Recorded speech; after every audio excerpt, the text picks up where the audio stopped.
You're watching The Nation at 9. I'm Rahul Shivshankar. People power today rose up in Pakistan, where you might have least expected it, in spectacular style, culminating in the ejection of a former minister from a plane because he was late and had kept the passengers waiting.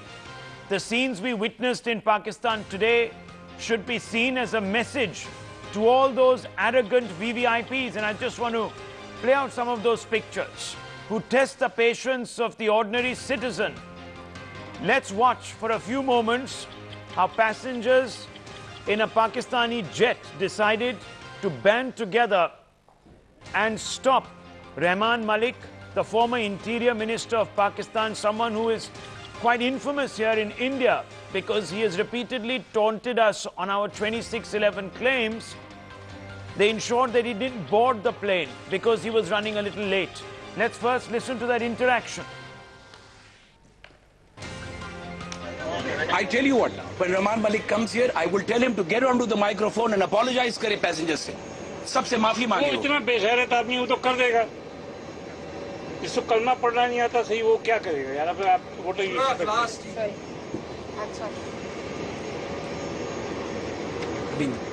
Crap. How long will we put up with this nonsense in this country? How long?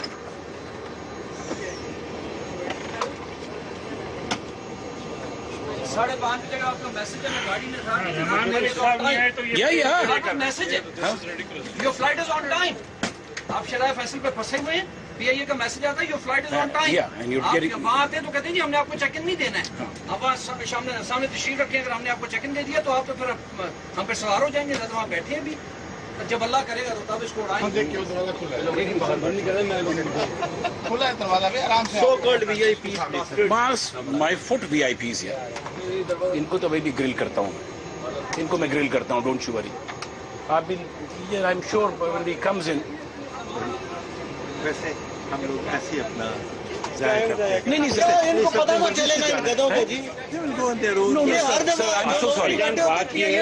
We've taken it For too long. 68 years. We're not taking it How anymore. are you going to take it for another 68 years. आगे. हाँ, flight delay की है. किसने की flight delay? अस्सलाम वालेकुम. Sorry Sahib. Sorry Malik साहब. Sorry यार 3-3.5 मलिक साहब. You should go back. You should apologize to these passengers. Yes, you should be ashamed of yourself. Rahman Malik साहब 250 पैसेंजर ख्वार हुआ आपके वजह से. I'm sorry.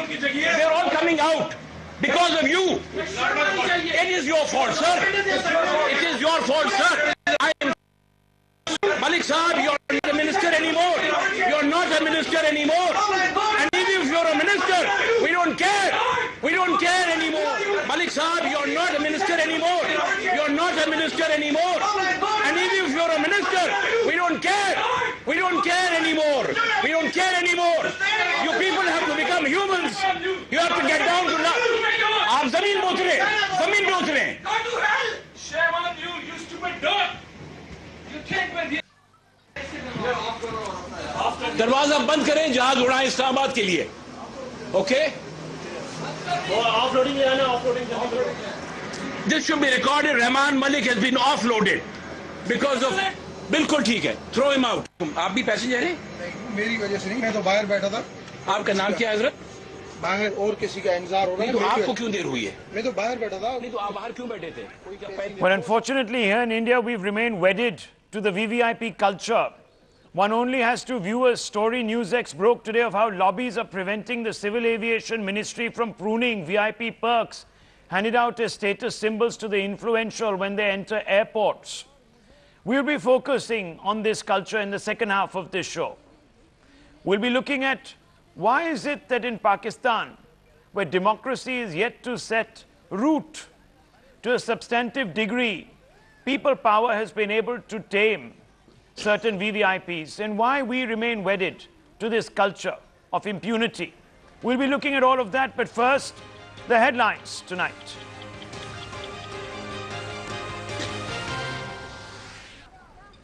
इस तरीके का काम करते हैं उनके खिलाफ सख्त कार्रवाई होनी चाहिए और मुझे ताज्जुब है कि सरकार क्यों उनके खिलाफ कार्रवाई नहीं कर रही है। Yasin Malik deserves to be arrested under the National Security Act.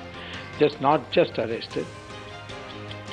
I didn't do it, says Yasin Malik in a sensational denial after being caught on camera stealing food and water relief meant for trapped Kashmiris. The Congress and BJP demand his arrest in unison after NewsX first broke the story at 7 p.m. on Monday. But a curiously cagey national conference won't put him behind bars. Euphoria over NDA's spectacular victory in the general elections fades as BJP fails to create the magic during by-polls. It's a wake-up call.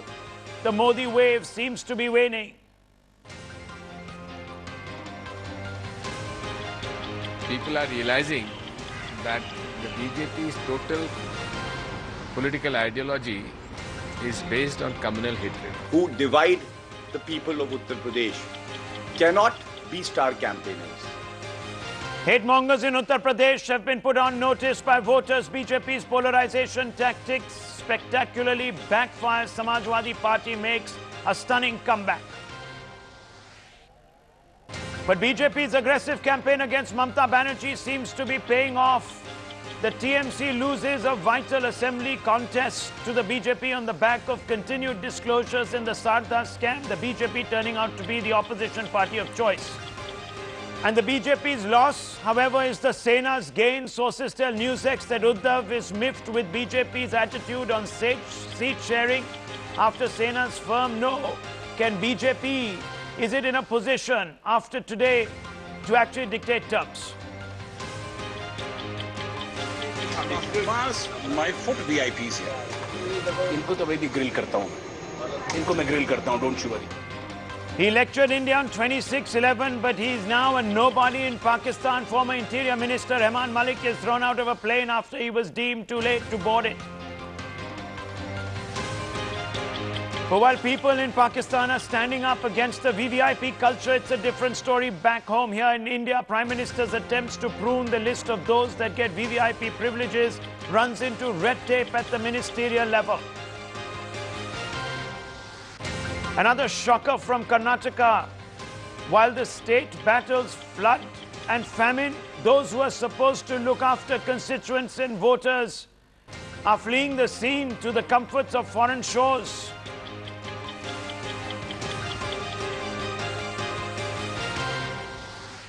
Well, the counting of votes for 3 Lok Sabha and 33 Assembly constituencies spread across 10 states have thrown up some surprises.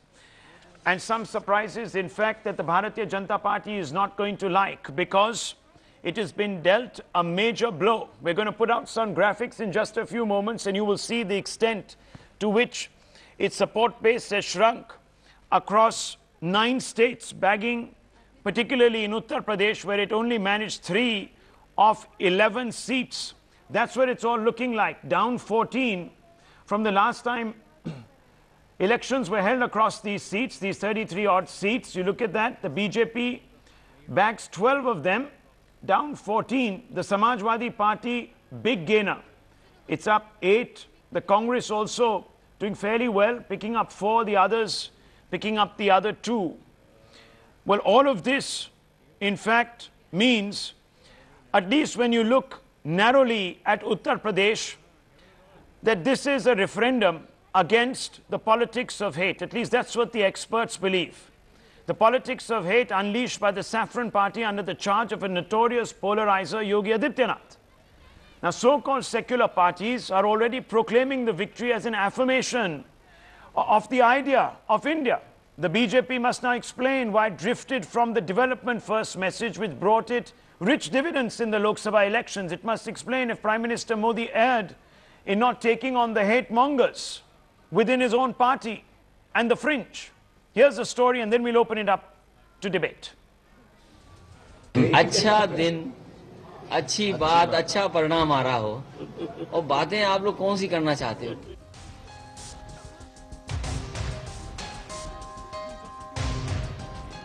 With 8 seats in his kitty, a smug Akhilesh mocks the drubbing BJP received in Uttar Pradesh, winning only 3 seats. But was it a thumbs up for SP's governance or a thumbs down for BJP's politics of hate? It seems the Saffron Party's deviation from development to soft Hindutva magnificently backfired. जनता ने सोच समझ करके पूरी समझदारी से ऐसी ताकतें जो समाज को बांटना चाहती हैं उनको पीछे कर दिया है। हम आभार प्रकटेंगे जनता का कि जनता ने ऐसे वक्त पे समाजवादियों की मदद की है। भारतीय जनता पार्टी शोर मचा रही थी कि नरेंद्र मोदी जी की सुनामी आई है। अब सुनामी का पानी उतर रहा है और बर्बादी के निशान भी नजर आने लगे हैं। जिस तरह से सांप्रदायिकता को चरम सीमा पर भारतीय जनता पार्टी ने पहुंचाया था, जनता ने जवाब दिया है कि सांप्रदायिकता से देश में राजनीति नहीं चल सकती। BJP has decidedly got a battering. So I think people are realizing that the BJP's total political ideology is based on communal hatred. Can BJP still defend its love jihad? Still give a free rein to its divisive leaders? And can it explain the development credentials of Yogi Adityanath?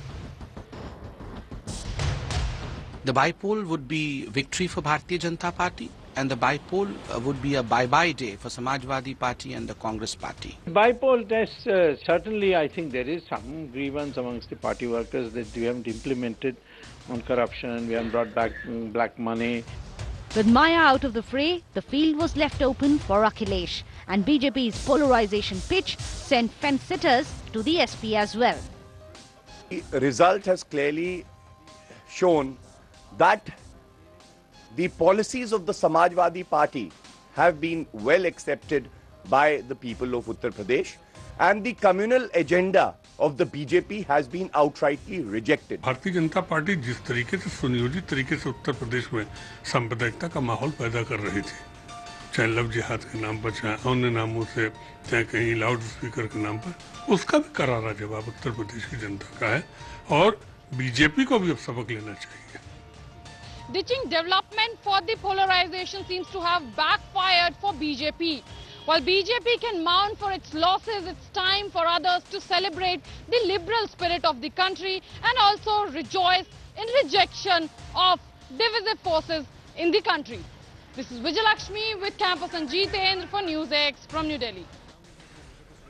So is it, as the experts say, a referendum against the politics of polarization, against the communal rantings of fire-breathing polarizers that campaigned extensively across Uttar Pradesh? Is that the reason why the BJP has suffered these losses, at least in the state of Uttar Pradesh? Let's throw this open for debate. Joining us, Abhishek Singhvi, senior journalist, Kanchan Gupta, senior journalist and commentator, Dr. Subramaniam Swamy, senior leader of the Bharatiya Janata Party, Dr. Abhishek Singhvi, MP and national spokesperson of the Congress with us, is also Shugota Roy, MP of the Lok Sabha from the Trinamool Congress, Rajiv Rai, spokesperson of the Samajwadi Party. I'm going to come straight across to you, Dr. Swamy.